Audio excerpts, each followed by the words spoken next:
Good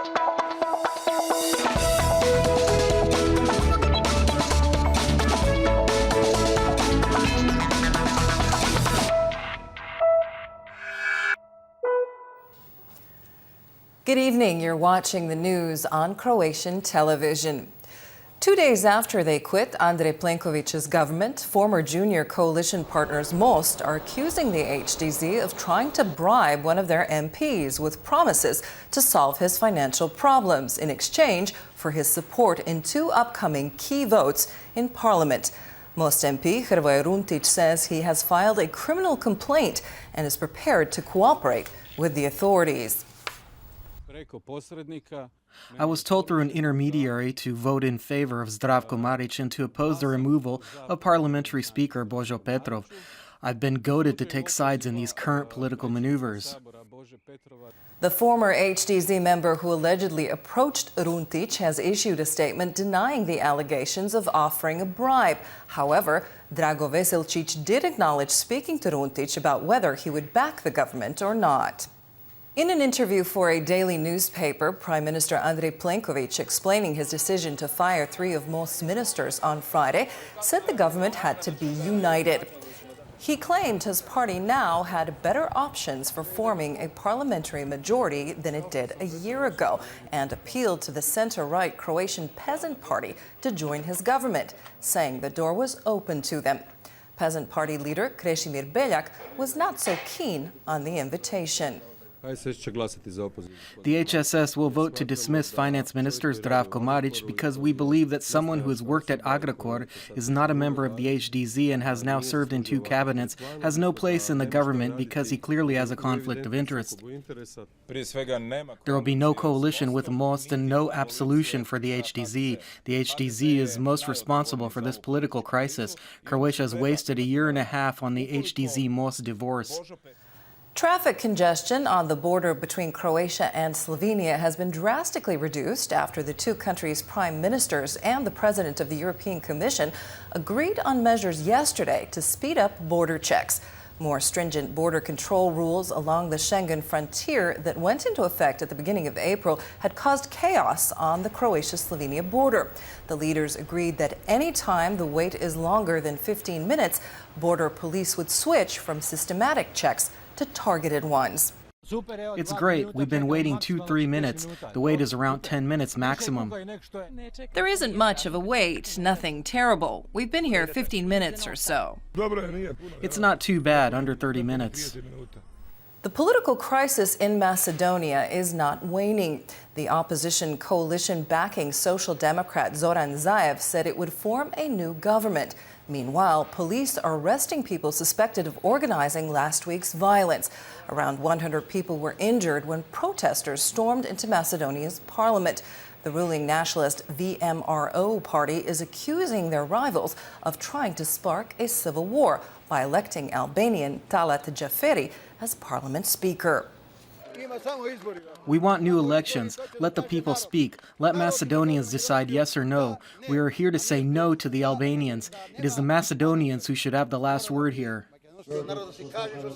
A day after 27 EU leaders agreed to adopt a united stance on Britain's divorce from the EU, British Prime Minister Theresa May reaffirmed her position that no deal with Brussels would be a better option than a bad deal on Brexit.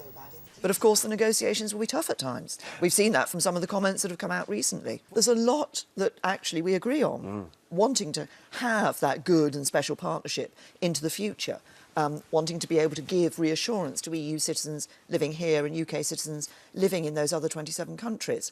There's a lot that we can agree on between us, but of course the negotiations will be tough at times. Pope Francis has expressed his deep concern over the crisis on the Korean peninsula. The pontiff urged for mediation in the dispute between North Korea and Washington, suggesting a third party like Norway could help defuse the situation and ward off the risk of nuclear devastation. I call on and will call on all leaders to work to seek a solution to problems through the path of diplomacy. There are so many facilitators in the world. There are mediators who offer themselves, such as Norway, for example, which is always ready to help.